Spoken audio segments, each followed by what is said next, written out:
Essa é a nossa aula de teoria da literatura. Ela é sobre um texto de Isa, problemas da teoria da literatura atual, ou da teoria literária atual, agora não lembro, né? O imaginário e os conceitos-chave de época. Esse texto, o texto em português, ele tem um propósito muito mais missionário, né? Um propósito muito mais religioso, de igreja, do que o nosso texto em How to Do Theory. Tá? Portanto, o texto imaginário de conceitos-chave de época é mais complexo em diversos sentidos. E eu vou tentar incorporar um pouco dessa complexidade enquanto eu abordo primariamente, tá, a nossa introdução a How to Do Theory, certo? Que é basicamente o esqueleto desse outro texto. Eu espero que vocês tenham começado pelo prefácio, né?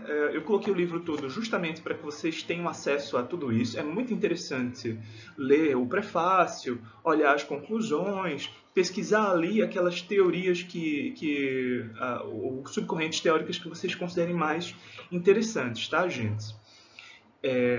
Do prefácio, o que eu queria assinalar é precisamente uma certa imagem que se faz da teoria e os elementos ali do contexto em que Iser está escrevendo. Vocês devem notar no texto em português que o texto serve para ilustrar, né, na verdade, para justificar o desenvolvimento dos estudos do imaginário, né, que caracterizam a própria obra de Isa. Né? Isa ele é um autor alemão da chamada Escola de Constança, ou da teoria da recepção, ou da estética da recepção, é como vocês preferirem, que é um grupo de pesquisadores ou estudiosos que desenvolveu um avanço na abordagem hermenêutica, né, reaproximando a hermenêutica tradicional da fenomenologia russeliana. Enfim, questões de adesão filosófica, tá? E Isa trata, inclusive, disso. E ele é esse grupo. Então, no texto em português, que é um texto do final dos anos 70, ele está justificando a própria corrente dele. Então, a gente vai perceber que o texto apresenta tensões ali, né, que não aparecem aqui no How to Do Theory.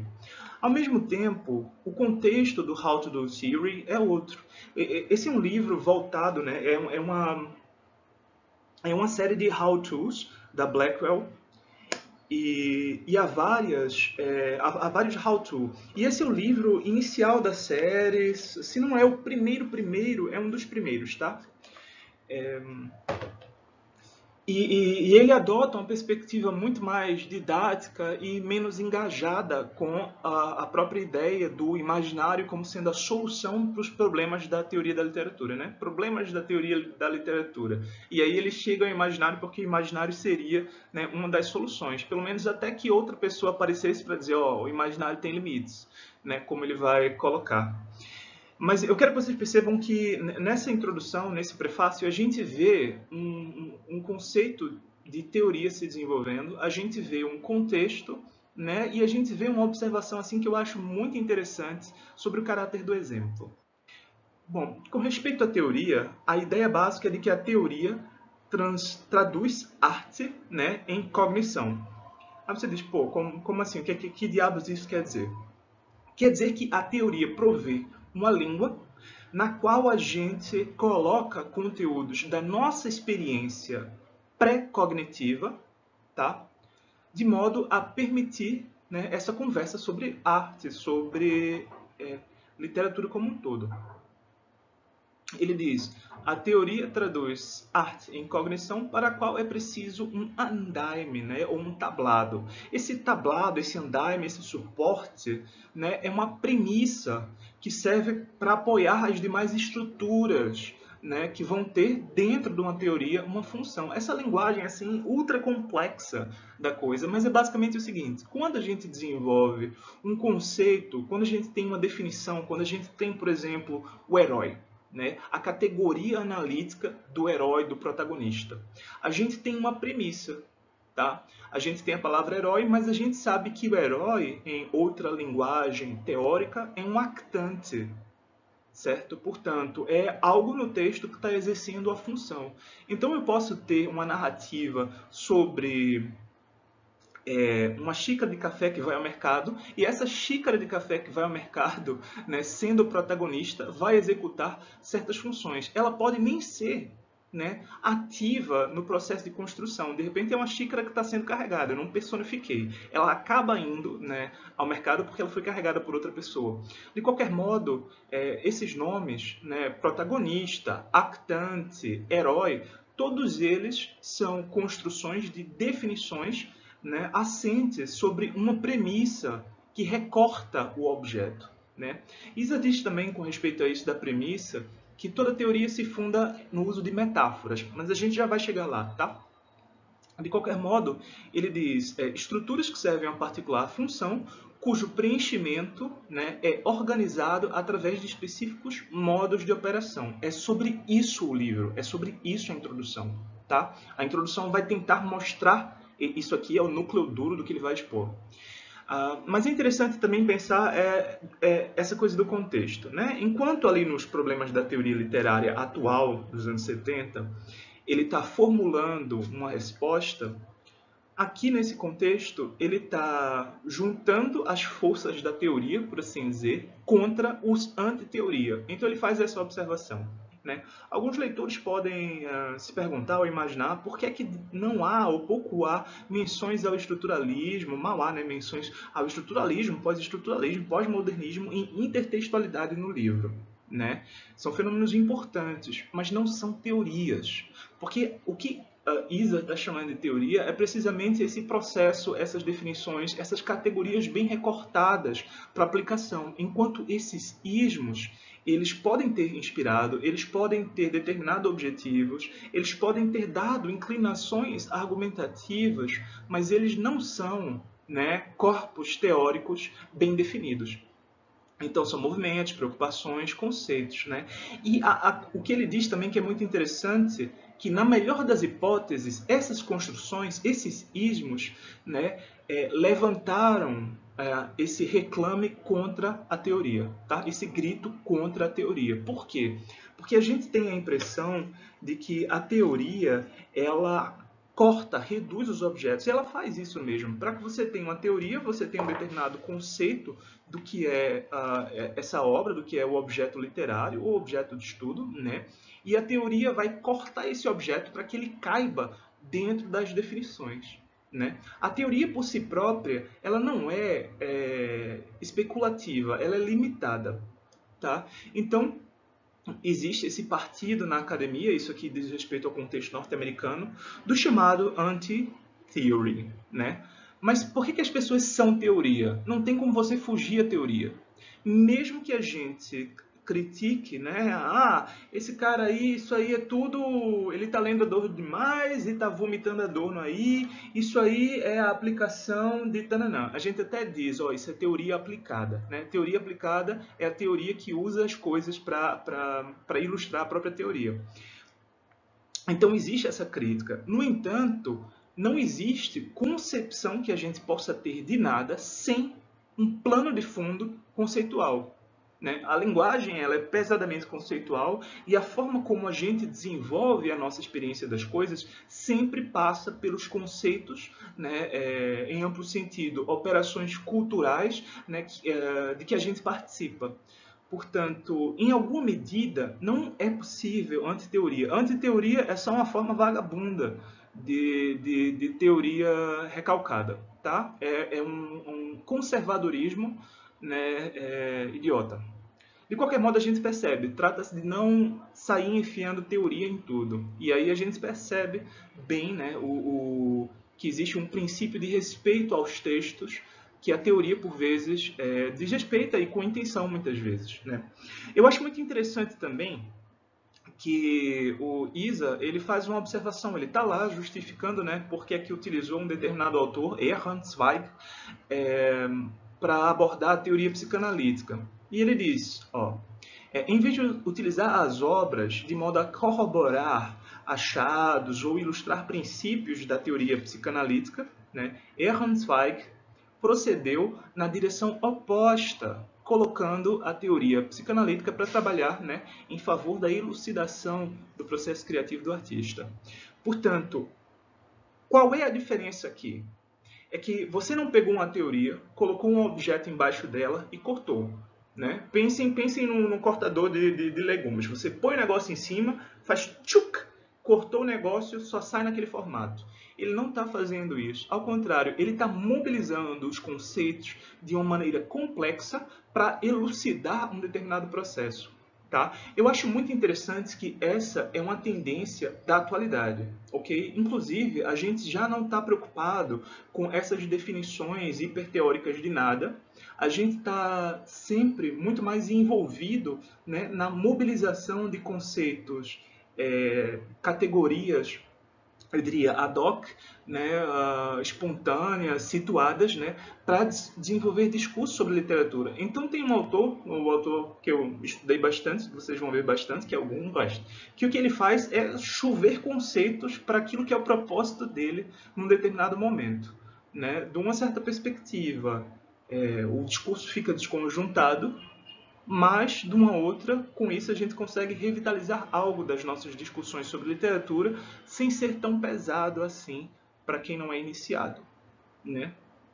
Ele faz uma outra observação que é muito interessante sobre o lugar do exemplo. Ele diz, né, como teorias não são simples métodos de interpretação, os exemplos providos, né, o que ele colocou no livro, não são aplicações. Qual é a diferença? É porque se ele fosse aplicar, ele teria de juntar todas as coisas da teoria, o corpus lá, e detalhadamente mostrando como aquilo era usado. Ele traz exemplos que vão muito mais simplesmente ilustrar de modo muito geral, né, a teoria, do que essa preocupação com a aplicação da teoria ao exemplo. Tá? Então ele está dizendo, não vou dar exemplos elaborados dessa maneira. Mas eu acho muito mais interessante ainda a observação que ele faz de seguida.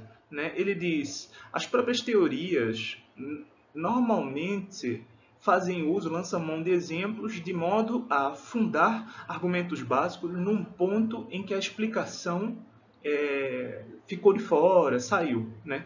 Portanto, a gente utiliza exemplos para completar os nossos discursos quando os conceitos já não estão alcançando, né, aquilo que a gente quer explicar. Então a gente vai e exemplifica, né, na forma de uma, como é que ele diz aqui? Compensação, né, para aquilo que os conceitos não alcançam. Isso o propósito disso, né,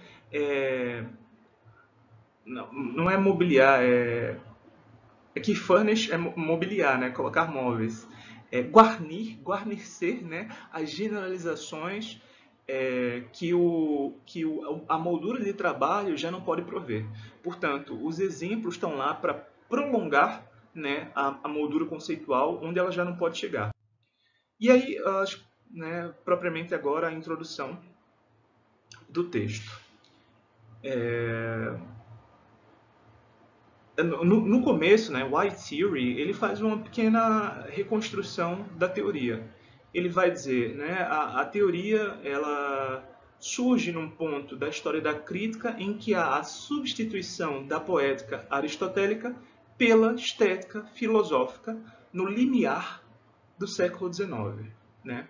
Esse limiar do século XIX ele é objeto de estudo também profundíssimo, né, entre os historiadores alemães. Tá? No limiar do século XIX, a gente conheceu mudanças sociais que têm reverberações políticas, né, e que configuram o mundo atual. No entanto, o que a gente tem de notar é que essas instituições elas adotam nomes velhos para coisas novas. Tá?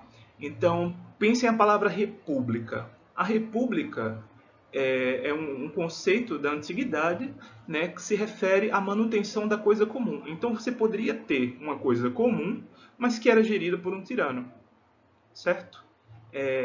Que era gerida pelo César, por exemplo.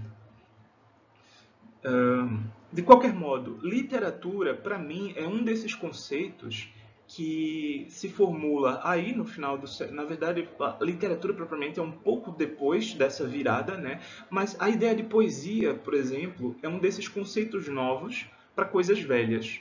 Né? Existe poesia na antiguidade, ela tem um determinado modo de funcionamento, que não é o mesmo que o funcionamento atual. Então, né, enfim, para mim é preciso sempre historicizar as categorias. E de qualquer modo, aqui ele está dizendo, houve uma mudança, né, dessa poética aristotélica baseada em regras, né, que oferecia, portanto, receitas para a produção de poemas, né, enquanto a estética filosófica, né, simplesmente partiu do pressuposto de que existe algo passível de conhecimento na obra de artes e isso deve ser conhecido. Tá? Portanto, são duas perspectivas bastante diversas. Né? Uma, no fundo, se preocupa com como fazer um poema e a outra está muito mais preocupada em como ler um poema, como entender um poema. Ok? E, no entanto, aqui, continuando nossa narrativa, ele diz, bom, foi nesse processo aí, né, ele vai se referir no texto ao Laocoonte, é um ensaio sobre a natureza das representações artísticas, né, em que houve a especialização, né, das formas ou das artes em suas linguagens específicas. Portanto, quando a gente olha, né, para a poesia, a gente tem certas características que não são passíveis de tradução ou transposição para um outro meio, como a pintura. A pintura é uma arte que lida com cores, né, com o espaço visual. A gente fala das artes plásticas porque elas vão ter certas características em comum. Né? E não são o mesmo meio que a linguagem. A linguagem, de uma certa perspectiva, ela está mais próxima à música. Né? Ela diz respeito à temporalidade, ela é a articulação de sintagmas que são reiterados. Quando a gente tem uma música, a gente tem sempre, né, as mesmas notas, elas são definidas com base na frequência das vibrações dos sons. Né? Portanto, a gente vai ter uma sintaxe que é passível de reconstrução, né, específica e que tem realização no tempo. Portanto, passou a haver essa especialização das artes, tá? E que ela não é conhecida como tal antes desse período, do período burguês romântico da arte, tá? O mundo moderno da arte, dos conceitos de literatura, é o mundo do romantismo numa versão bem decadente, na real. Né? Portanto, quando a gente volta para autores, músicos, artistas do século XVI, a gente pode estar seguro de que os propósitos deles com aquilo que eles estavam fazendo é outro que não os nossos com os objetos que a gente hoje está fruindo. Né? De qualquer modo, uma outra coisa muito interessante que Isa nota é que a emergência da estética filosófica está ligada também a uma certa ontologia da arte. O que é? A ideia de que o ser da arte em si é dotado de uma essência própria. Tá? Portanto, imaginem que existe uma coisa chamada arte, né? Algo que é arte, que se manifesta de formas diversas nos objetos que a gente predica como artísticos. Portanto, existe a literatura e a literatura é uma espécie de arte, essa arte, né, usando o meio da linguagem. Tá? E a pintura é a mesma arte utilizando o meio pictórico espacial. E por aí vai. Né? Portanto, para que você coloque a arte dentro desse sistema de considerações, né, em que existe um conhecimento e tal, tem vários pressupostos que vão produzindo novas abstrações, né, e permitindo a especulação sobre essas coisas que surgiram. Tá? No entanto, o que o Weiser nota e pontua de maneira muito interessante é que a teoria da literatura nasce como um afastamento relativamente aos princípios da estética filosófica. Tá? Ele nota que a estética, né, se torna, né, concebendo a arte como sendo manifestada nos diversos produtos, a estética se torna no estudo da representação que concebe a arte como um meio para a aparição da verdade. Né? Isso aqui é uma colocação do sistema hegeliano. O belo é a aparição sensível da ideia. A ideia é o termo nuclear, certo, do pensamento hegeliano e também para outros autores alemães pós-kantianos, né? Por isso a gente chama de idealismo, né? Ou a filosofia idealista, né, alemã. Então, a ideia seria algo que se realiza, né, por meio dessa representação. E aí a gente tem variações disso, né? O Gadamer, ele coloca Adorno como sendo um desses, por assim dizer, pós-idealistas, né, que olha para a obra de arte como um lugar em que algum tipo de verdade aparece, né? Portanto, se torna estudo da representação. Eu, particularmente, considero essa leitura muito pobre, muito pobre de Adorno. Tá? Simplifica tudo. Fora, é claro, a própria aparição de algo numa obra de arte, né? Toda obra de arte, tudo que existe é um documento das condições em que foi gerado. Isso é uma perspectiva histórica, é a premissa histórica da qual a gente não pode fugir. Isso para Iser também é válido. Tá? O princípio da hermenêutica é esse. Tudo tem uma história e a história ela está materializada nas coisas. Então, tudo acaba sendo objeto dessa avaliação de algo que surge ali quando a gente escavuca. Né? Mas, fora isso, o próprio sistema de Adorno utiliza a experiência do sujeito, né, como base para essa reflexão. Portanto, Adorno não vai longe de uma hermenêutica tal como a gente a concebe hoje. Né? Mas, na época era moda e até hoje é um pouco moda bater em Adorno. Portanto, para mim está valendo. Pode bater nele à vontade, eu não me importo muito. Né? Mas é engraçado que Isa, né, quando ele diz, a estética não está preocupada com a própria obra de arte, está preocupada com uma outra coisa, né, para a qual a arte serve, na verdade, como um indicador. Né? Existe uma tentativa de descartar o objeto artístico para ficar com essa verdade última da obra. Né? Isso também é uma discussão da teoria da literatura, tá? Isa coloca aqui, mas tem ramificações disso aí. Eu acho interessante, no entanto, que mesmo que adote essa postura, ou seja, a teoria surgiu contra a idealização dos objetos de arte, tá? Isa incorre numa idealização também. Ele diz, quando se tornou aparente... Opa, eu ainda não cheguei lá. Desculpem, eu ainda não cheguei lá, estou antecipando aqui, tá? Então ele diz o seguinte, uma vez que a arte resista a essa fundamentação metafísica, né, essa explicação dessa essência, várias perguntas começaram a surgir, né, para explicar os vários aspectos das obras de arte. Né? Quais são as funções da obra? Quais são as modalidades? Né? Como é que uma obra funciona? Como é que ela opera? Né? Qual é a diferença ou o que é que dá conta da diferença entre as diversas manifestações artísticas, os gêneros textuais e por aí vai. Né?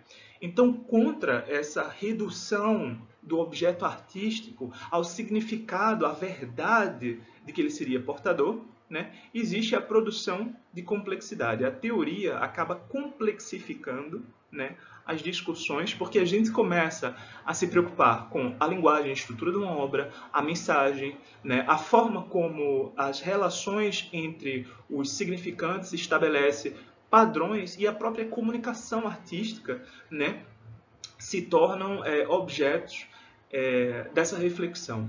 Né? Portanto, a gente amplia o campo de investigação. Tá? A teoria tem esse poder, por assim dizer. Uma outra coisa que é muito interessante é pensar que nessa transição primeiro existe essa transição do século XIX, né, que é a poética normativa passa a se tornar estética filosófica muito mais aberta e preocupada com descrever, conhecer as coisas. Né? No século XX, a gente também tem uma outra mudança, que é a saída de uma certa maneira de conceber a atividade crítica, né, para uma outra abordagem dos objetos. Né? Então ele diz o seguinte, e a gente pode ver isso em outros textos críticos. Tá? A teoria reagiu, né, ou se contrapôs à abordagem impressionista que prevalecia, né, a arte e a literatura, e que era altamente personalizada, né? Apelando apenas aos iniciados. E aí eu quero fazer um pouco quero rever um pouco a nossa história prática. Né? No século XIX, quantos leitores a gente tinha? Né? Qual era a quantidade, a proporção das pessoas letradas que teriam acesso, né, a algum tipo de manifestação literária e que, portanto, poderiam ler, discutir o sentido de uma obra, dizer se gostaram ou não. Pouquíssimas.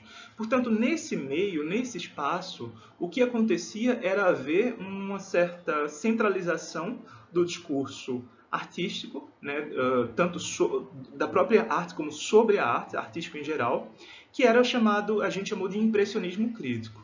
Tá? O paradigma do impressionismo crítico é eu ia dizer Anatole Rosenfeld, ó, Anatole France, né, que é um crítico, ele diz que o crítico narra, né, as aventuras da alma, da própria alma, entre as obras-primas.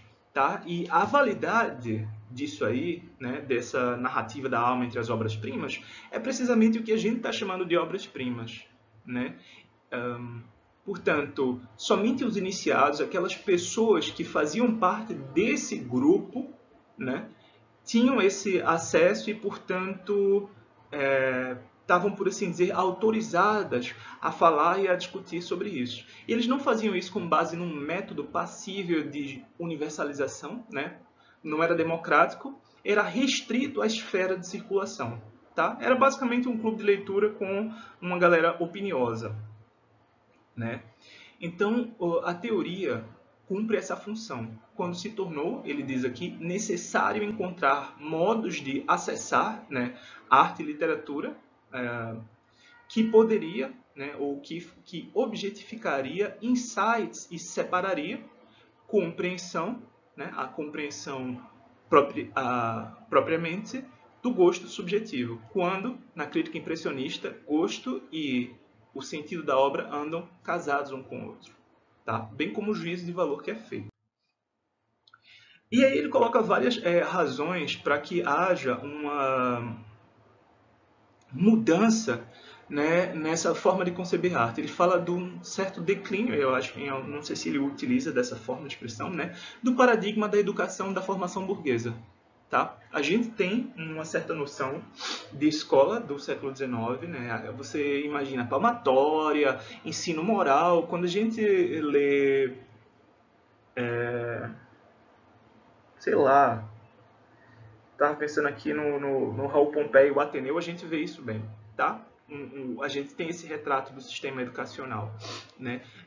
Esse programa educacional, ele morreu, né? E surgiu um outro, muito mais democrático, ou tendendo à democratização, tá? E isso levou a uma multiplicação dos discursos e, eventualmente, ao surgimento de conflitos. Tá? Portanto, a teoria surge por necessidade, né, para que se possa criar um espaço universal para o debate, né, e, ao mesmo tempo, ela tenta resolver, ela produz também, né, e tenta resolver esses conflitos a respeito dos significados. Eu gosto dessa observação que ele faz no texto de 1983, reparem.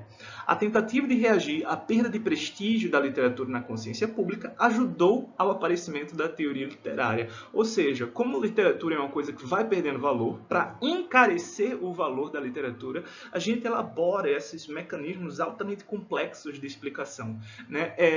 Nessa época tem outro autor, também um alemão, Mecklenburg, eu acho. Ele diz que a única razão pela qual a gente não resolve os problemas centrais da teoria é porque a gente ficaria sem emprego depois disso. Né? E sem emprego você não come. Ele diz uma coisa assim, bem, eu digo, putz, pesado o bagulho, pesado, né? Mas a gente tem que considerar que esses caras, né, dessa geração, eles pegaram ainda, né, um campo em que as pessoas tinham uma determinada noção prestigiosa de literatura que não era nutrida já pela sociedade em geral. Então eles conseguiam ver bem a diferença dessas duas camadas. Hoje a gente já não vê, tá? Bem essa diferença, né? A segunda parte do texto do Isa é essa diferenciação entre dois tipos de teoria, né? Portanto, a pergunta se trata da seguinte: por que a gente tem uma teoria da literatura, né? E em que sentido a teoria da literatura é uma teoria? Isa vai falar dessa teoria hard. É a teoria científica como a gente a conhece, né? Tem um interesse técnico de previsão e controle, eu coloquei aqui uma anotação ao Habermas, né? E aí uma citação que eu coloquei é Isa citando um teórico da ciência, Hanson, né? Dizendo a teoria não é juntada, reunida a partir de vários fenômenos observados, né? Ela é, ao contrário, aquilo que permite que se vejam os fenômenos, né, sendo de algum tipo. Então pensem, há certos fenômenos que a gente naturaliza, tá? Por exemplo, a gente pensa no som como um fenômeno, mas a vibração é algo que a gente observa e mensura através de aparelhos científicos. É claro que a gente sente a vibração, a gente põe a mão aqui na garganta, vai vibrar, tal, tal, tal. Mas a gente só mensura isso utilizando aparelhos, né? Portanto, a teoria é aquilo que vai estar no cerne, né, do surgimento de algum mecanismo que permita a observação desse fenômeno em sua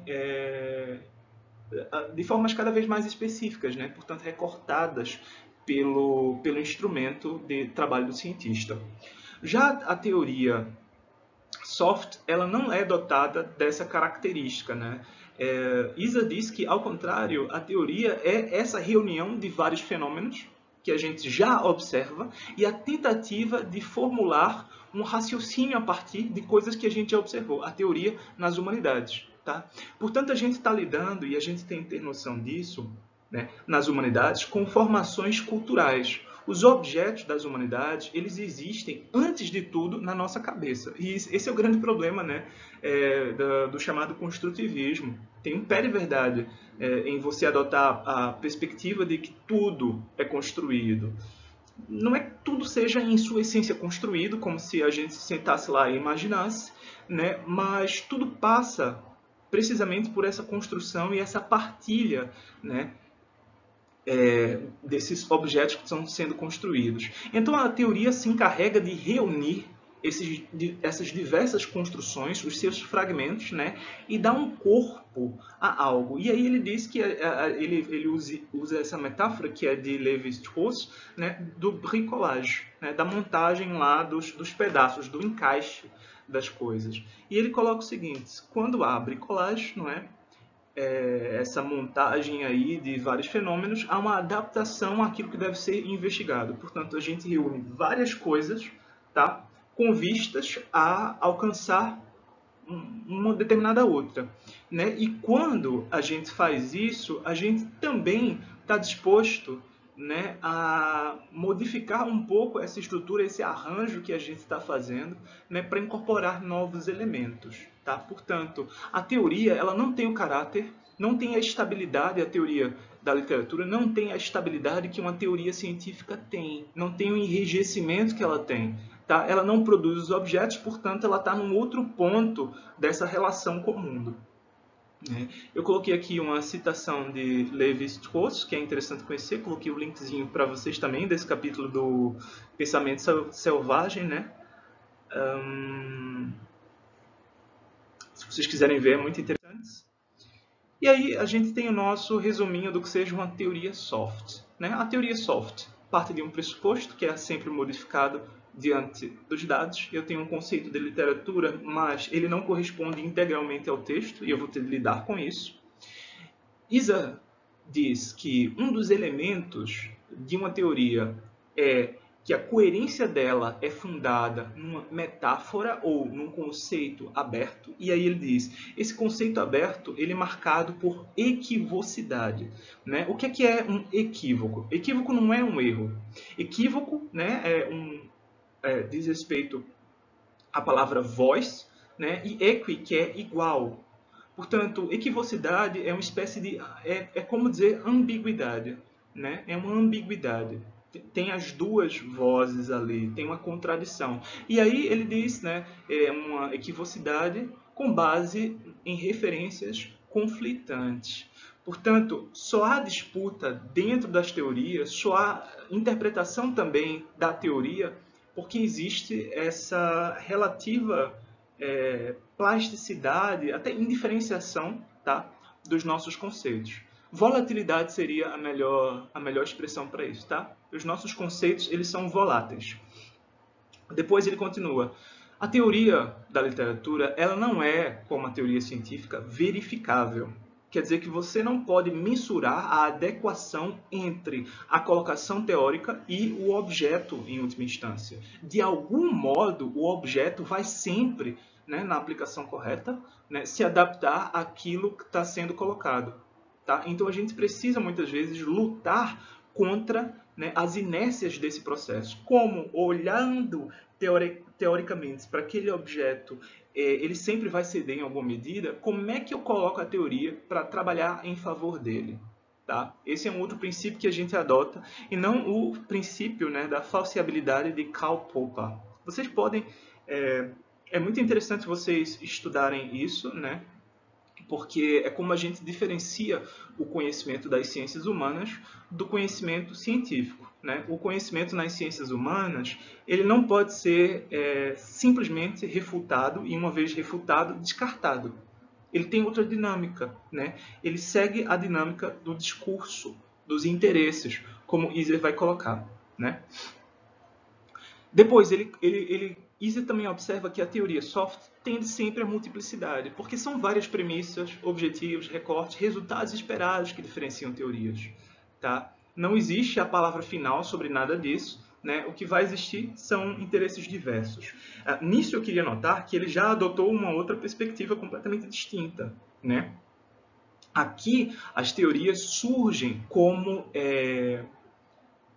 A teoria surge como resultado, cada teoria surge como resultado de uma incompletude das teorias anteriores relativamente à capacidade explicativa ou à sua aplicabilidade às obras, né? Às obras de arte, aos objetos em geral. Enquanto a teoria científica,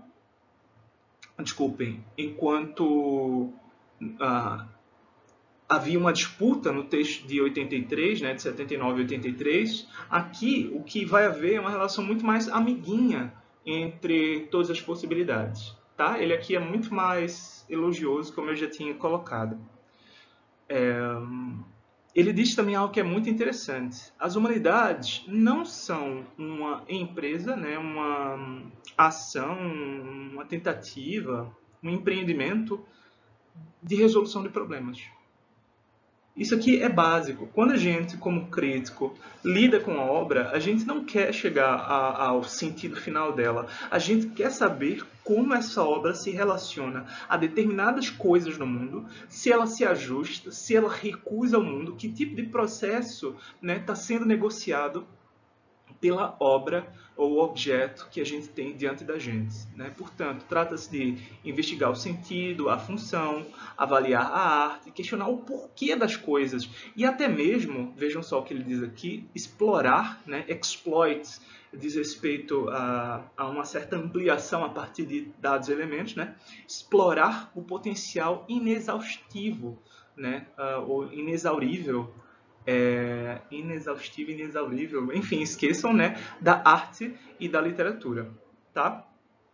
Essa é a mais-valia, né, cognitiva que os objetos podem apresentar. E a teoria vai lá e se apropria da mais-valia desses objetos.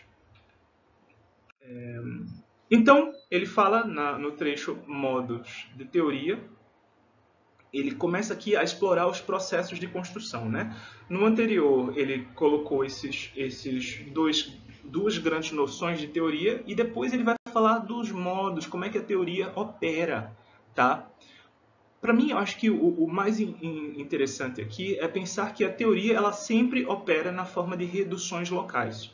A gente tem uma determinada obra e uma teoria ela sempre faz um recorte dessa obra. Tá? A obra existe antes do recorte, isso é óbvio, mas a forma como a gente perspectiva, né, especificamente aquilo, ela é sempre talhada por um conceito, uma premissa, um preconceito.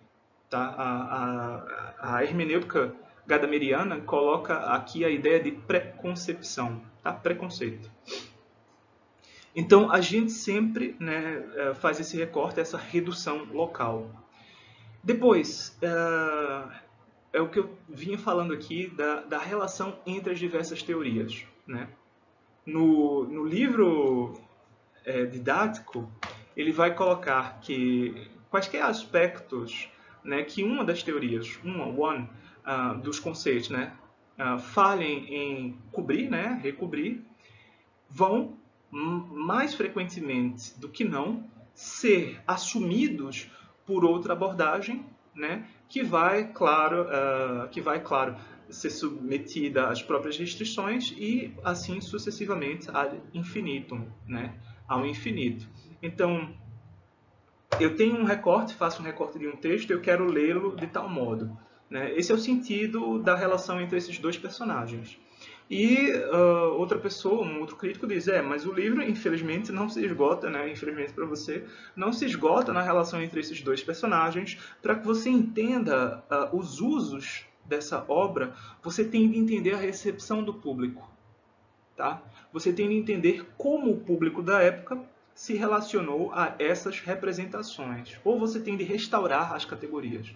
Né? E aí outra pessoa diz, tá, tudo bem, você está dando essa perspectiva histórica a respeito da relação entre esses dois personagens, uma coisa vai encapsulando a outra, né, gente? Mas você não está vendo o dispositivo mais amplo em que essas relações funcionam. Portanto, tal personagem é a representação, a manifestação de um determinado quadro, conflito, tensão social existente, né, que está sendo representada aí. Aqui no texto em inglês, no texto novo, né, ele é muito mais condescendente com a relação entre as teorias.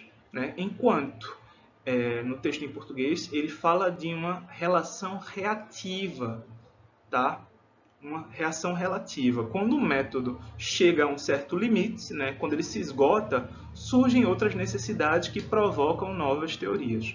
E aí ele diz, mas no fim das contas, essa variedade toda permite que a gente experiencie, né, aqui eu estou lendo o texto em inglês, aqui embaixo, né, experienciem a incognoscibilidade última da arte.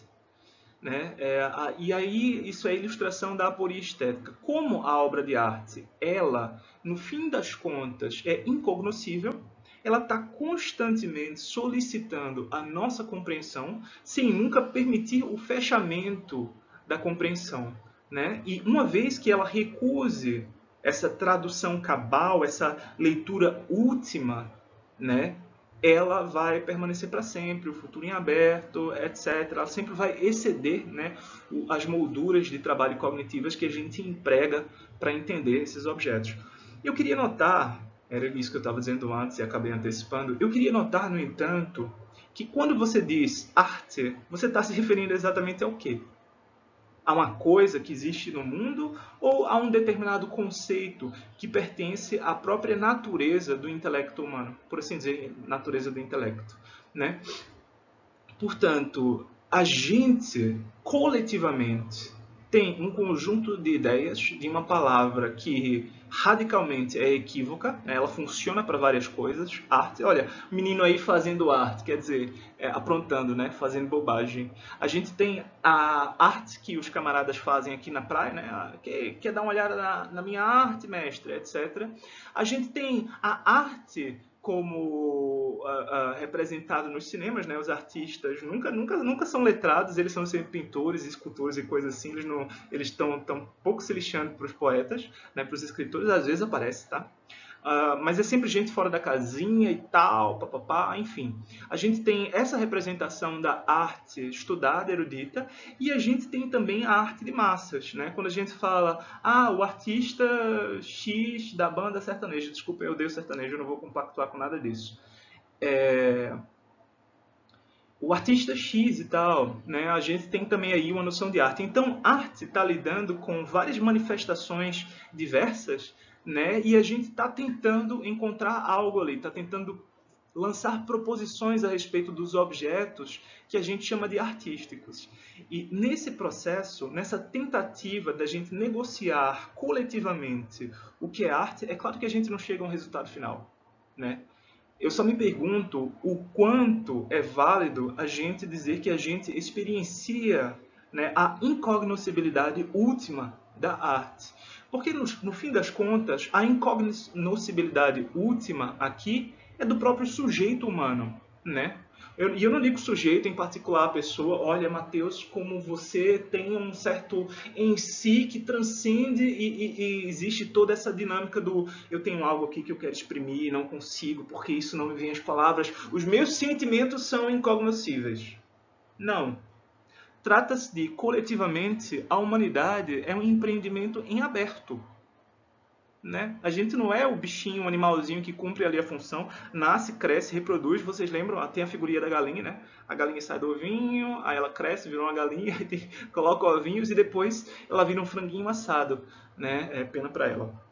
Nasce, cresce, reproduz e morre. O ser humano não nasce, cresce, reproduz e morre. A gente acidentalmente faz isso. Acidentalmente porque não pertence à forma como a gente se refere a gente mesmo, né? Para a gente, essas funções elas são ou inevitáveis ou secundárias. Né? Nascer e morrer, por exemplo, são inevitáveis e reproduzir é secundário. Seres humanos são seres de desejo e é precisamente isso que eu estou tentando jogar aqui. A incognoscibilidade pertence ao desejo e não a uma coisa chamada arte. De qualquer modo, essa discussão existe. Né? Isa oferece ele faz um retrato da dinâmica das relações entre as premissas, tá? Da teoria. Né? Ele pode dizer as premissas em arte, né? As premissas que a gente adota para recortar o objeto são tentativas. As premissas para concepção podem ser prescritivas. Por exemplo, eu posso dizer que um poema é um apanhado de palavras. Né? E nisso eu estou tentando me aproximar de algum conceito que seja mais próximo. Bom, se o poema é um apanhado de palavras, né, como é que outros apanhados de palavras não são poemas? E assim a gente vai, através de tentativas sucessivas ou exploratórias, né, se aproximando, refinando tudo isso, tá? Essa noção. Agora, eu digo, um poema é um conjunto de palavras escrito em versos metrificados. Eu coloquei o metrificado aqui porque quando você joga metrificado parece que a norma ali está pesando, né? Um poema é um texto, né? Um poema é um conjunto de palavras disposto em versos numa página. Aqui, o meu conceito, ele carrega sim descrição, porque a gente concebeu um poema dessa forma, mas ele também carrega um aspecto normativo, que é a ideia de que o poema tem a sua vida restrita, né, a essa existência em versos. Tá? A gente não pode ter um poema em prosa, por exemplo, nessa definição. E por aí vai. Tá? Portanto, há várias formas de adotar premissas sobre arte, de lançar definições, né? E tudo isso tem uma dinâmica própria no interior da teoria. Né? Quando a gente pensa em prescrição, a gente normalmente pensa em poética no sentido normativo. Tá? E quando a gente pensa em heurística, exploratória, a gente já está no âmbito da poética teórica. Né? Uma outra coisa que eu queria notar, e acho que já notei aqui, ó, nota bene, né, é essa circularidade entre a interpretação e a própria noção de conhecimento que a gente tem. Né? As realidades que a gente observa, elas são sempre construídas, elas sempre existem em certas molduras conceituais. Né?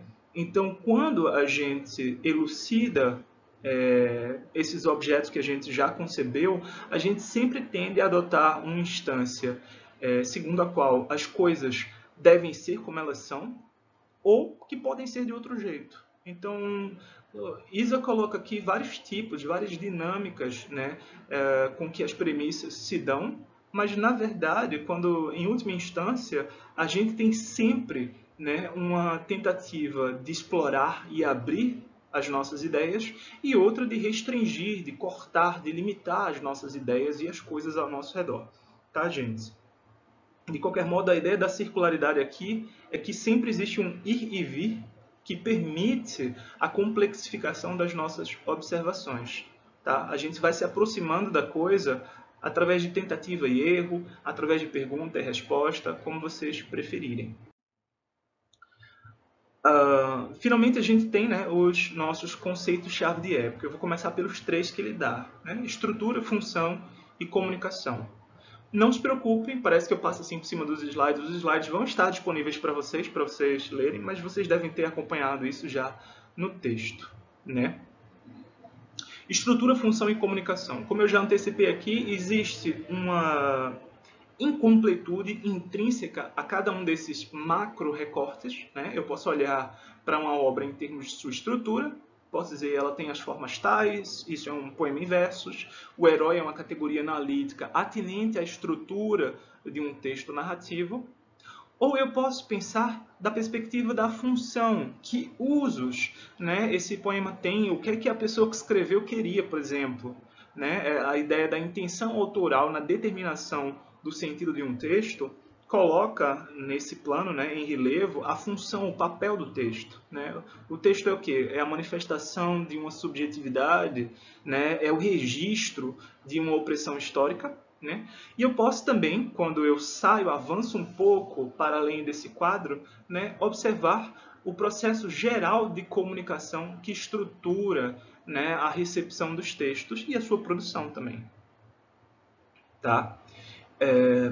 Daqui eu acho interessante pensar, logo na página 9, na forma como a teoria ela se liga às outras disciplinas. Tá? A gente sempre vai ter uma premissa, macro premissa, um macro recorte, um conceito-chave, estrutura, função, comunicação, né? E a gente sempre vai utilizar de outros métodos, de outros saberes para justificar a construção da nossa teoria. Tá? Uma vez que a gente tenha abandonado o campo da especulação filosófica, né, de partir de princípios do sistema e deduzir as nossas considerações por meio desses conceitos do próprio sistema, né, quando Hegel diz, voltando, o belo é a aparição sensível da ideia. Cada termo desses se encerra, se enquadra dentro de um sistema em que eu tenho o sensível oposto ao inteligível, ou, em outras palavras, suprassensível, aquilo que está em cima do sensível, né, além do sensível. Eu tenho a aparição, tá, que é uma categoria central a esse texto, a estética, né, ele já lança mão dos conceitos que Hegel vinha desenvolvendo na fenomenologia do espírito, né, e aparição é precisamente fenômeno, tá? Da ideia. Enfim, tudo ali está dentro dessa moldura e desse sistema, a gente deduz os outros fenômenos. Né? Enquanto não, a teoria não faz isso. O que a teoria vai fazer é recorrer a ideia do bricolage. Né? Vai recorrer a diversas manifestações para fazer essa costura de modo a elucidar as coisas que a gente tem diante da gente. Então a gente vai apelar à história, a gente vai apelar à fenomenologia, à hermenêutica filosófica, tá? Enfim, a N correntes. Tá? De modo que essa relação discursiva garante uma base, né, mais fiável do que simplesmente as especulações, porque a gente permite o diálogo com outras áreas e outros saberes que vêm se desenvolvendo. A gente produz essa coerência lateral, né, com as outras. A metáfora ela estrutura uma coerência interna. Tá? E essa transdisciplinaridade garante uma coerência de conjunto nas humanidades. Tá?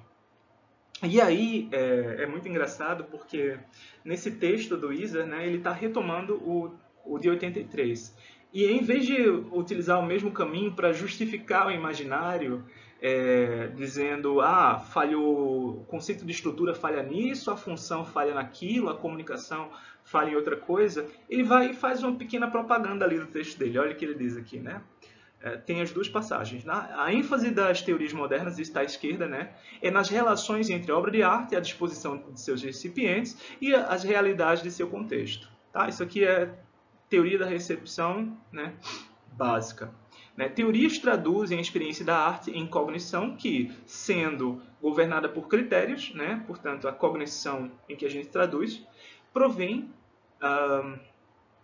uma oportunidade para elevação da atenção, refinamento das faculdades perceptivas e, né, comunicação de um conhecimento não falseável, aquele princípio lá de falar de ciência, né, em matéria teórica.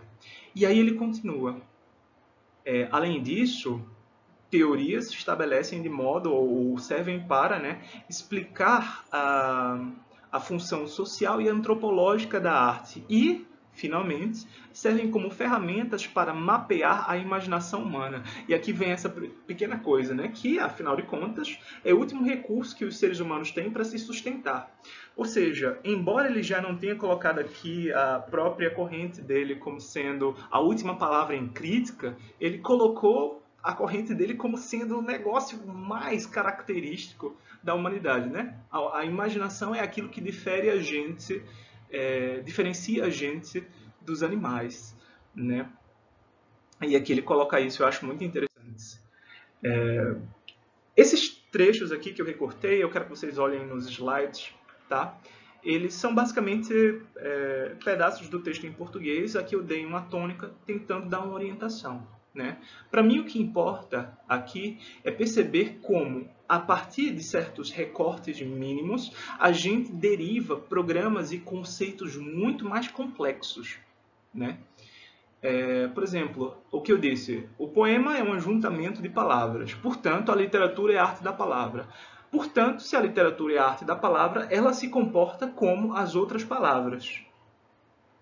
Então, eu posso aplicar certos princípios da linguística para ler textos literários. Ora, existe um encadeamento aqui de fatores que esquece, né, por assim dizer, de como a literatura se estrutura enquanto desvio relativamente às normas. Mas mesmo a noção de desvio relativamente às normas, né, da linguagem, a gramática padrão e tal, mesmo essa noção não vai dar conta de explicar todo o alcance e a dimensão da literatura. Não é porque um sujeito está falando estranho que eu digo, epa, literatura. Não, pode ser só um maluco falando sozinho ou qualquer coisa assim, né? Portanto, e depois, isso também não garante a representação, né? Simplesmente a estrutura, em certo sentido, não vai garantir o lugar artístico da literatura. Né? Não é uma garantia de explicar a literatura como arte. Opa, peraí, gente. Eu tô aqui. Tô aqui, eu não sei, fui para outra tela. Peraí. Tá, voltei. Então, todos os recortes produzem, no fundo, essas reverberações que fazem com que a gente assuma certos compromissos que a gente não percebe. Tá? O estruturalismo, pós-estruturalismo, a teoria do discurso, tudo isso depende de um certo conceito representativo, formal, da literatura. Né? A literatura representa algo e, para representar algo, ela utiliza de certos dispositivos da linguagem, seja retórica, seja outros procedimentos passíveis de discussão ou elucidação a partir da linguística. Tá? Então, aqui existe um problema que é colocado. Né? Se é uma estrutura última, aqui ele está citando Eco, se é uma estrutura última, esta não pode ser definida, pois não há uma metalinguagem capaz de captá-la. Vocês percebem? Se eu dou uma explicação de tudo como efeito da estrutura, né, o texto, a beleza do texto depende da estrutura da poesia. Tá? O conceito que eu utilizei para explicar a estrutura do texto depende de uma estrutura da linguagem. A própria linguagem, ela obedece a certos princípios estruturados. Né? Portanto, existe sempre uma estrutura da estrutura para dar conta do processo de produção da significação. Né?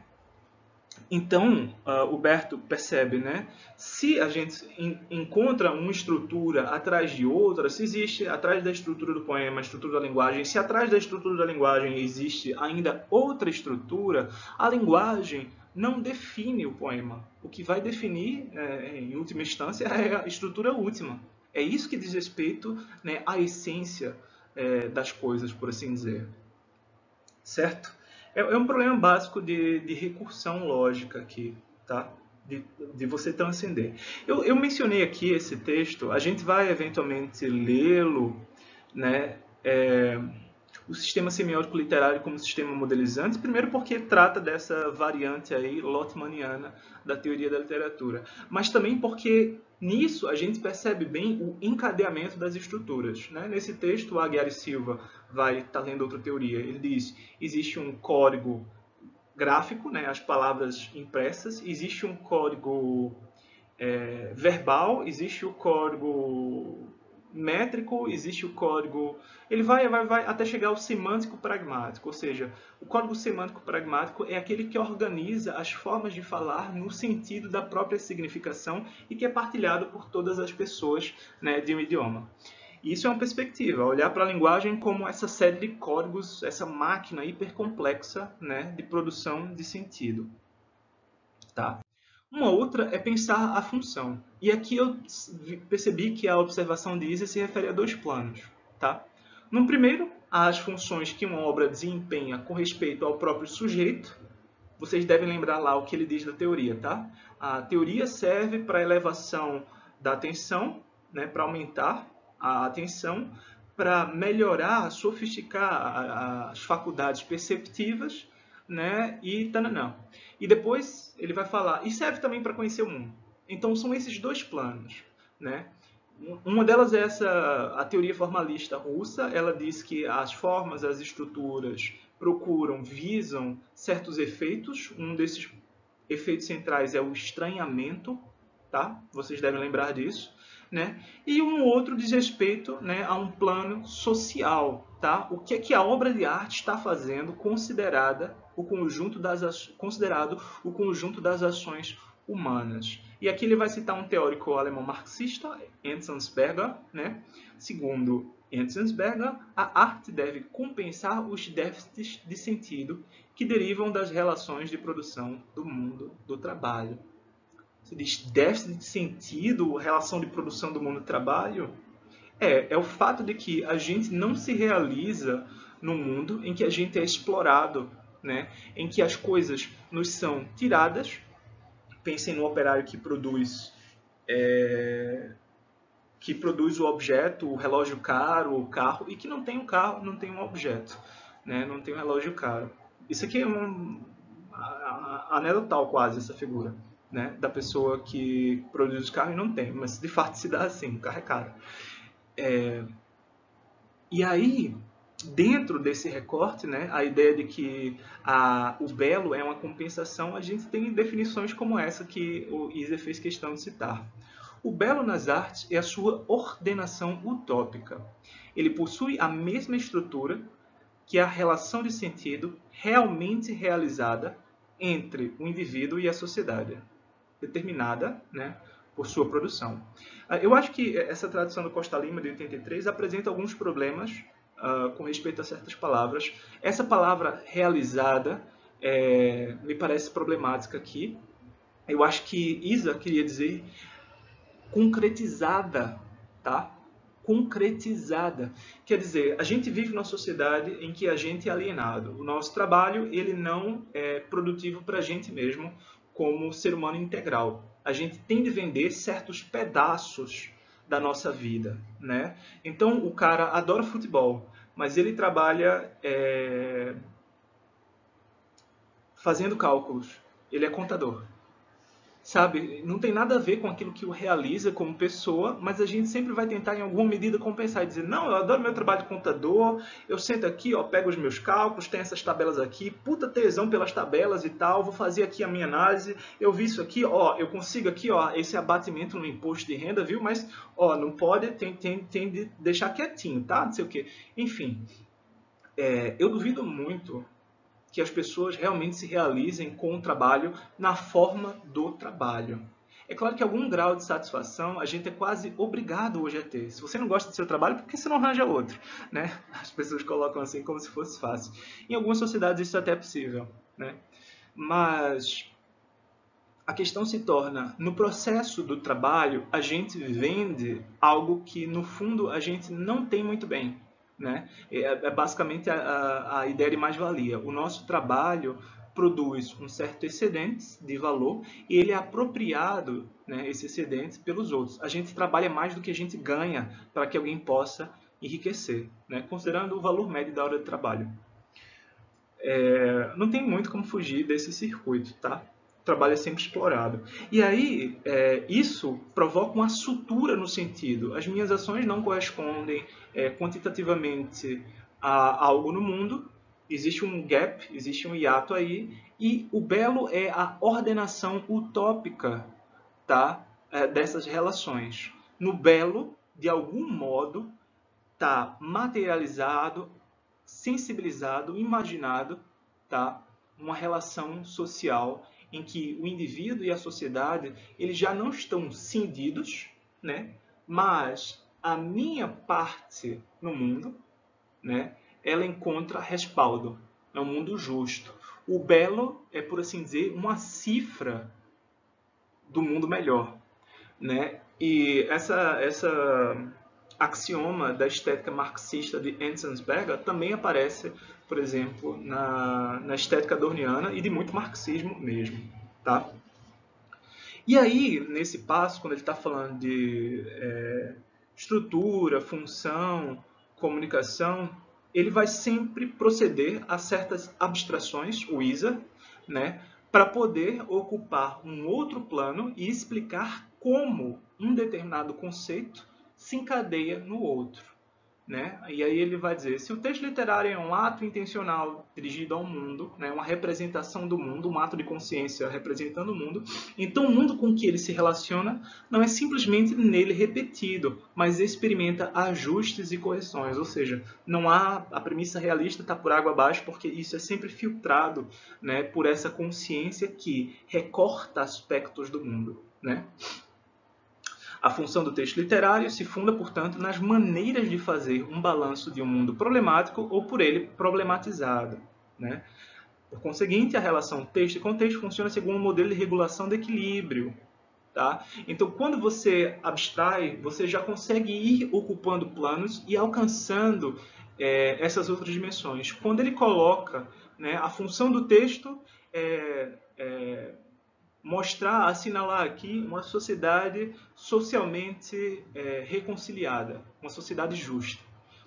Quando você coloca isso e ocupa esse outro plano, você está dizendo, bom, existe um mundo em que a função sendo executada aqui é só um elemento. E aí você alcança o paradigma da comunicação. Tá? Quando você considera a função da coisa, né, social, da arte, você está olhando desde dentro da representação. Quando você vai para o plano e isola a função, observa a função dentro de um quadro geral, a gente começa a discernir outros elementos. E aí ele vai colocar aqui a teoria da recepção. Tá? Então percebam, existe um encadeamento discursivo, né? Estrutura, falha, função, falha, comunicação, e, ao mesmo tempo, existe plano da comunicação que engloba a estrutura, a função, que, por sua vez, engloba a estrutura. Tá? O que a gente faz discursivamente é o inverso da constituição do próprio objeto. De qualquer modo, é interessante pensar aqui que, depois disso, ele passa, né, para o imaginário. Ele já tinha dito, ó, se isso é um ato intencional, tal, isso é da linguagem russeliana, da fenomenologia de Russell. Tá? E aí ele vai utilizar esse raciocínio, que é muito interessante. Eu não vou... A gente já tem uma hora e ainda tem algumas coisas para ver. Eu não vou me ocupar muito desses textos que vocês devem ter lido em português. Eu vou ver esse raciocínio, né? Só que o fato de que se possa compreender o horizonte final da obra da perspectiva de sua construção, 2, da perspectiva de sua função e, por fim, 3, de sua experiência, cria a dúvida se a dimensão semântica é, de fato, a última do texto literário. Vocês devem lembrar que eu perguntei a vocês, mas a única coisa que a gente faz com os textos é interpretá-los? É ler um texto, é dizer o sentido que o autor pretendia era tal. Não, o sentido que a estrutura propicia é tal. No jogo dos significantes, o significado do texto é anular, questionar o próprio processo de significação. Bom, A significação não é o final. A significação, né, é um dos muitos recortes que a gente pode fazer e que a teoria da literatura privilegia na construção discursiva, né? A teoria da literatura é uma forma de negociar a identidade dos processos culturais e a cultura em geral solicita do professor, do pesquisador, que a gente lide com essas representações. Então a gente coloca a literatura no campo do sentido, do significado, porque existe uma demanda por isso, né? Mas o sentido, ele não define toda a discussão sobre literatura, tá? Como ele coloca aqui, Isa, né? O sentido não é o horizonte final do texto literário, mas apenas dos discursos, tá? O sentido é uma ilusão. Não é ilusão, é uma aparência necessária, é uma figura necessária, tá, da nossa construção discursiva. Tá? Para quê? Para que o texto se torne traduzível. Ok, gente? Aqui a gente pode olhar aqui a relação que Isa pensa entre teoria e método. Então, recapitulando, você tem um porquê da teoria, qual é a necessidade da teoria, a gente tem grandes tipos de teoria ou grandes premissas que a teoria assume e finalmente a gente vai ter a passagem da teoria, em amplo sentido essas premissas grandes, às teorias em particular. As teorias em particular são aquelas que servem para que a gente possa ler os textos, tá? E normalmente a gente faz isso adotando métodos. Então a gente pega as premissas, articula nesses conjuntos, né, que depois de um recorte fundamental discernem elementos nos objetos e utiliza isso para interpretar, né? Então, vamos pensar aqui. Vocês já fizeram teoria 1, teoria 2, exceto os que estão inscritos ao mesmo tempo em várias, né? Ou devem ter feito, enfim, não deu certo. Narratologia. Né? A narratologia vai olhar para os textos da perspectiva de eventos que vão se transformar, né, por ação de determinados elementos. Tá? Então, a gente vai ter um recorte e a gente vai ter a construção de categorias assentes na premissa de que uma narrativa é a sucessão de transformações. E a gente começa a povoar essa premissa de outros elementos. Ah, existe um objeto, existe um sujeito, existe uma busca, existe uma tentativa nessa busca de se aproximar do objeto, ou uma tentativa de fugir. Há outras funções, por exemplo, num texto a gente sempre vai ter uma interação desse sujeito que tenta se aproximar ou fugir de um objeto com um outro ator que vai capacitá-lo a isso, alguém que vai dar uma lição. A narrativa é sobre vocês aqui aprendendo teoria da literatura. Bom, vocês têm como objeto de desejo, né, a obtenção de nota, e o meio para isso é levar a cabo as instruções que eu dou. Então, eu, né, estabeleço, fundo a competência de vocês, tá? Narrativamente é isso, mais ou menos, para que vocês se realizem nessa conjunção com o objeto final da nossa disciplina, que é uma nota alta. Tá? No limite, todo mundo com 10. Tá? E não tem problema, é possível todo mundo tirar 10. Certo? Então, a gente faz um recorte e desenvolve um método. Quando a gente desenvolve um método, a gente tanto desenvolve categorias, tá? Como certas práticas que relacionam essas categorias aos textos. Tá? Então, o que eu acho interessante mostrar aqui, né? Isa vai povoando de relações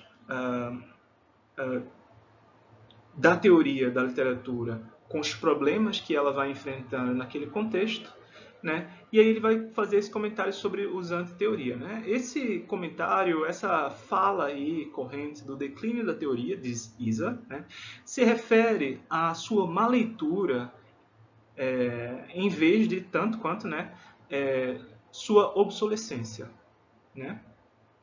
É um argumento que eu já tinha dito aqui. Mesmo a crítica da teoria, ela é em grande medida teórica. Mas por que as pessoas criticam a teoria? Porque a teoria, ela tem sempre de fazer abstrações, né, que vão recortar o texto em algum sentido, né? Ela vai abstrair esses particulares e vai postular um certo lugar vazio que pode ser preenchido por diversas manifestações distintas, né? Existe uma equivalência geral. Existe algo que é comum a Aquiles, que é comum a Pedro Bala, que é comum a Neo Augusto, que é comum a Bolsonaro. Por exemplo, um exemplo idiota, mas enfim, foi o que veio à minha cabeça agora. Né? A categoria comum é que todos são personagens na história. Você pode dizer, não, todos são homens brancos, etc, etc. Mas, para o meu propósito, dentro de uma narratologia, eu estou falando de protagonistas. Tá? No caso, o último sujeito é protagonista de uma história muito infeliz que vai conhecer um fim, tá? Um derradeiro esse ano. Né? Então, eu sempre vou fazer recortes. Tá? Mas, vão me dizer, tá, mas são todos homens, Mateus. Isso não importa para a significação? Importa para a significação quando a gente adota outro recorte, mas não quando a gente adota a perspectiva da narratologia, certo? E esse é o problema que a teoria enfrenta. A gente sempre precisa das reduções locais para poder criar os problemas que a gente quer criar, né? E algumas pessoas perdem a paciência aqui, precisamente a meio do processo. Isa diz que há teorias que são aplicáveis e não aplicáveis. Tá? Eu posso fazer considerações muito abstratas sobre isso, mas eu preciso, sobre uma determinada coisa, mas eu preciso pormenorizar. Eu vou dizer, tá, um poema é a linguagem significante sendo utilizada de tal modo. Então eu tenho de passar dessa noção de linguagens significantes até chegar a certos instrumentos que eu vou utilizar para mostrar o processo de significação no texto. Esse é o lugar do método. Tá? Então a gente tem a teoria como conjunto de ideias, um certo sistema geral, e a gente tem os métodos ou as ferramentas de aplicação da teoria aos textos. Tá? E aí, Isa nota uma contradição entre o método e a teoria. Porque a teoria ela é generalizante e tende à redução, enquanto o método ele se dirige à particularidade.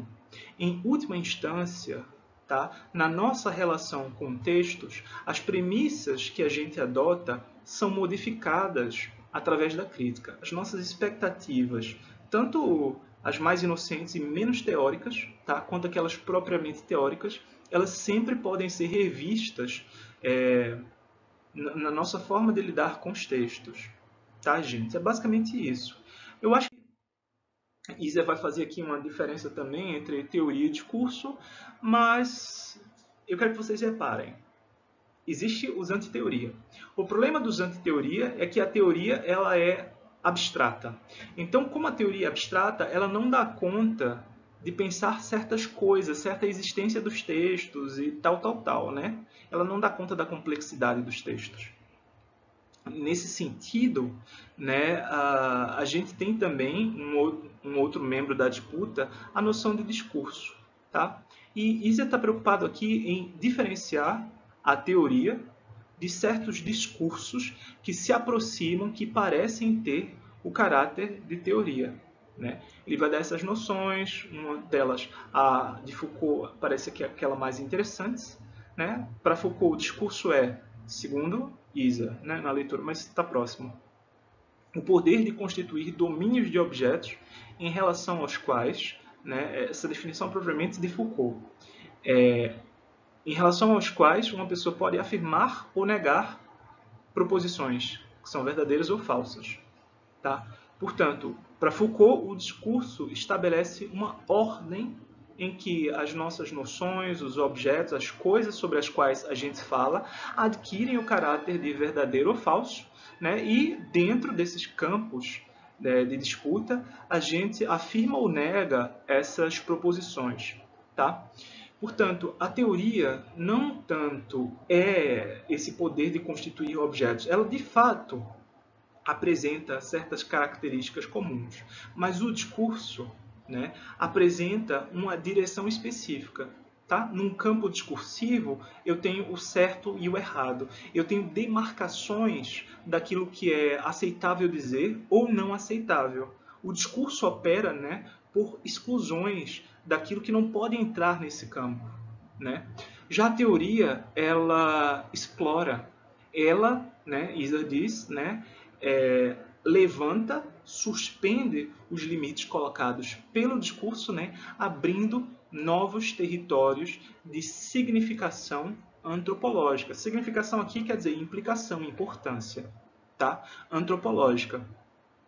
Portanto, dessa perspectiva, pós-modernismo, pós-colonialismo, etc., não é teoria, mas uma formação discursiva, um contradiscurso, uma resposta, tá? A abertura de um domínio, a definição de um domínio, né, baseado numa ética que direciona o que é que pode ou não pode ser feito ali.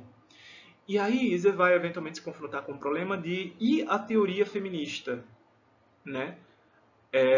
Essa é uma concessão, me parece, que Isa faz, porque há o desenvolvimento de categorias para realizar a crítica das representações. E também eu acho que Isa acaba sendo um pouco condescendente. Eu não estou dizendo, a teoria feminista não é teoria. Não importa se é teoria, se não é teoria. A teoria pós-colonial não é uma verdadeira teoria da literatura. Não me importa isso. Tá? Eu acho que tudo deve ser, em alguma medida, estudado e o rótulo de teoria ou não teoria não modifica o estatuto do discurso. O Isa está tentando diferenciar aqui, está dizendo, não, a teoria é explorativa, o discurso é determinativo, mas no recorte que cada teoria faz do objeto, eu quero que a gente veja isso aqui, tá? Existe sim uma força normativa. Tá?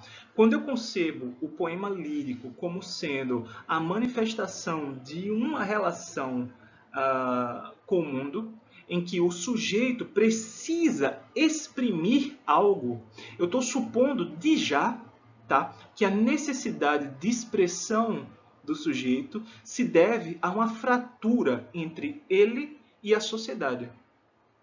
Certo? Portanto, quando eu digo a poesia lírica é a expressão do sujeito, eu estou carregando, incorporando uma série de coisas. Aí a pergunta é, por que em primeiro lugar o sujeito precisa se manifestar?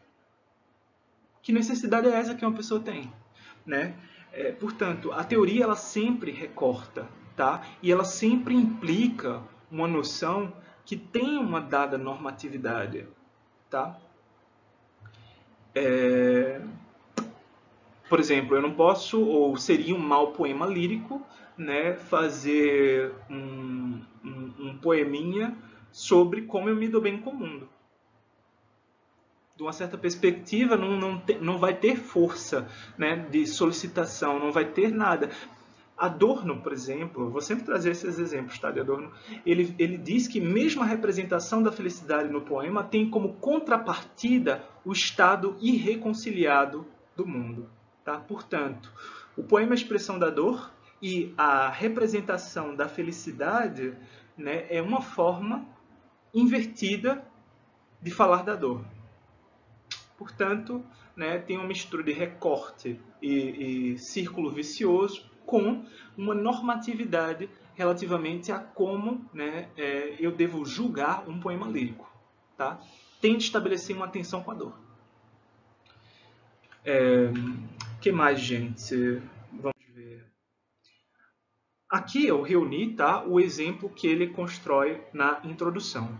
Ele fala de metáforas que organizam a coerência, especificam as teorias. Ele deu 3 exemplos: harmonia polifônica dos status, fusão de horizontes e a favorita dele, interrelação entre fazer e corresponder. Né? Fecha essa gestalt, quer dizer, quando você tem uma formação que você percebe, você fecha, você resolveu o enigma. Isso é da psicologia da Gestalt. Né? Você resolveu o enigma da sua vida ali, você resolveu o seu conflito, né? Fechando a Gestalt. Enfim, e a gente tem os conceitos chaves de época que ele também deu. Estrutura, função, comunicação e imaginário. Eu tentei explicar aqui, colocar nesse quadro, né, a lógica básica de como aquilo está se articulando. Portanto, articulem assim, ó, a fenomenologia visa o modo de existência da obra, refletindo a premissa materializada numa metáfora, né, de modo descritivo. Portanto, as metáforas se realizam em premissas descritivas, né, para a fenomenologia. O que é a abordagem fenomenológica? Né? Eu vou falar da obra como sendo algo que aparece diante de mim e vou descrever esse processo de aparição da obra. Né? E aí se traduzem em técnicas interpretativas. Para isso, a fenomenologia tem o modelo de estratos. É muito chato e muito complexo. Né? Eles falam em estratos, no estrato, por exemplo, hilético, né, da obra literária. O que é o estrato hilético da obra literária? De Hülle, que quer dizer matéria, quer dizer madeira, matéria, né, em grego, e a partir daí a gente deriva essa bela expressão estrato hilético, às vezes leito hilético, leito é muito poético, né? Leito hilético. Quer dizer, é a substância material a partir da qual os nossos atos cognitivos vão se estabelecer. Ao ler um texto, a gente diz, um texto é linguagem. Tá, mas antes de tudo é um papel, né, com manchas pretas. Então, como é que a gente passa dessas manchas pretas até a emoção, a comoção, até a irresolução se traiu ou não traiu? Né? Trata-se disso, ok, gente? Então a gente desenvolve o método. Isso é um resumo que eu coloquei aqui. Eu coloquei tabelinhas aqui, né? Coloquei uma imagem geral da teoria construída por Iser. A teoria é descritiva, ela não é normativa. Ela tem a norma, para mim, como eu leio teoria, implícita, tá? Ou ela tem uma força normativa, mas ela não é primariamente normativa. Para Iser, a teoria ela é específica porque ela faz um recorte e não generalizante. No entanto, ela faz uso de procedimentos de abstração. Tá? É sempre bom pensar que esse autor, não existe papa na teoria, né? Então a gente pode sempre negociar a nossa relação. A teoria ela é analítica, esse é o ponto mais acertado. A teoria desenvolve categorias para análise. Ela, por si própria, tá? Não determina, não sintetiza os conteúdos. Ok? Ela não significa nada a teoria. E ela produz complexidade ou mais-valia, né? Como eu coloquei aqui, através dessas reduções. Ela objetifica insights, que pertencem à natureza subjetiva, né? E nesse processo ela afasta o sujeito e os critérios, nomeadamente de classe, tá? Dos sujeitos, abrindo para um processo de negociação dos sentidos. Tá? E depois ele faz também, na segunda parte, eu coloquei um resumo, da nossa teoria soft. A teoria soft é uma montagem, uma bricolagem, uma mistura ali, é um rococó. Tá? Ela tem coerência por meio de conceitos abertos, que são metáforas e que são termos equívocos. Tá? Eu uso texto, a gente está falando do texto, mas a minha noção de texto ela é de algo que está impresso e significando ali, enquanto algo impresso. A outra pessoa já tem a noção de texto como sendo uma entidade que materializa mentalmente, né, vários discursos. A gente utiliza a mesma palavra, tá? E é justamente por conta dessa palavra que significa várias coisas que a gente entra num campo de discussão e sofistica, né, as nossas ideias. Fora isso, a teoria soft ela é plástica, ela é aberta àquilo que está sendo incorporado. Tá? Ela não determina de maneira maquinal, ela não vai produzir um instrumento que só vai servir para um propósito. Tá? Eu não vou pegar um ultrassom para medir temperatura. Eu não sei nem se isso é possível. Acho que não é possível. Né? Eu não vou utilizar um ultrassom para medir temperatura. Tá? Eu faço isso com dois instrumentos diferentes e esses instrumentos dão resultados para ciências diferentes, fazem recortes diferentes da mesma coisa. É o corpo, ultrassom e termômetro. Né? Já a teoria não. Ela é plástica, ela consegue se adaptar, né, aos diversos corpos com que ela lida. Depois existe uma diferenciação interna das teorias, né, com base nas premissas, objetivos, recortes, resultados, né, e ela se dá por ágon de interesses. Então, quando eu me filio a uma determinada corrente teórica, existe algo ali, tá, para mim enquanto sujeito desse conhecimento, tá, desse recorte. Nisso ela se aproxima do discurso. Eu coloquei aqui um quadro analítico das teorias que Isa exemplificou. E eu coloquei essa possibilidade aí, eu coloquei essa pergunta, essa decomposição das teorias nesses 4 elementos, né? Uma premissa maior, um objeto, um modelo investigativo, uma metáfora, né? E uma, é claro, teoria. Será que a gente consegue enxergar isso a partir dos textos críticos? Em que medida a gente consegue reconstruir a teoria do texto, não com base na explicação da teoria, mas no contato direto com os textos? Tá? Portanto, um exercício que eu gostaria de fazer aqui, que eu acho muito importante, é ler um texto de crítica, né, e tentar reconstruir o horizonte das preocupações desse autor que está usando a crítica. Alguns textos vão ser mais específicos, mais explícitos, melhor dizendo, quanto a essa origem, outros menos. Tá? Eu coloquei aqui também uma comparação entre as teorias hard e soft, a partir dos comentários que Isa faz. Tá? Eu queria também comentar que essas especificações de forma, propósito, método, plausibilidade se dão no interior das próprias teorias também, né? Isso é uma visão geral, uma aproximação e não a história toda. E uma visão geral. Tá? Isso aqui são as reflexões finais do Isa no How to Do Theory, em que ele mostra que todas essas correntes que ele aborda têm sempre uma determinada premissa, né, e postulam uma função. Eu não me preocupei em fazer resumo de todos os capítulos disso aqui, tá, gente? Vocês podem utilizar os capítulos como forem interessantes para vocês, se vocês quiserem trabalhar com isso. Tá? Aqui fica esse resumo para que vocês possam nutrir o interesse por alguma dessas correntes, algum desses modelos, e ir lá pescar no ISA, diretamente, melhor, nos autores das teorias, tá? nos pensadores desses conjuntos. Vocês vão lá e pesquisam. Né? Eu tenho interesse pela semiótica. Por quê? Porque a semiótica concebe o texto literário como sendo um processo linguístico, como os outros, todos, né? Mas em que há uma violação da própria linguagem. E eu quero pensar isso. Tá? Quero pensar que efeito existe, e por aí vai. Né? Não, eu gosto da teoria marxista porque coloca a obra de arte como parte de uma certa praxis, né, um certo conjunto de ações que transformam o mundo em algum sentido. Então, mesmo quando o artista ele é antimarxista e reacionário, eu posso ainda encontrar um certo aspecto de verdade moral, prática, tá, transformativa ali. Ok? Eu coloquei aqui um quadrinho com Habermas, né, mostrando também uma diferença. Tá? Enquanto Isa atua sobre esse binômio soft-hard, Habermas ele vai conduzir esse estudo nos anos 70, inclusive, eu acho, tá?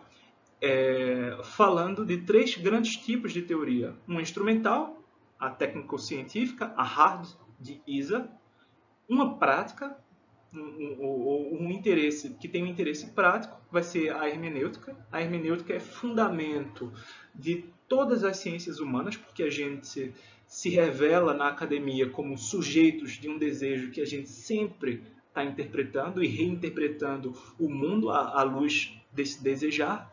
Né? E a teoria também pode ser emancipatória, segundo Habermas. Tá?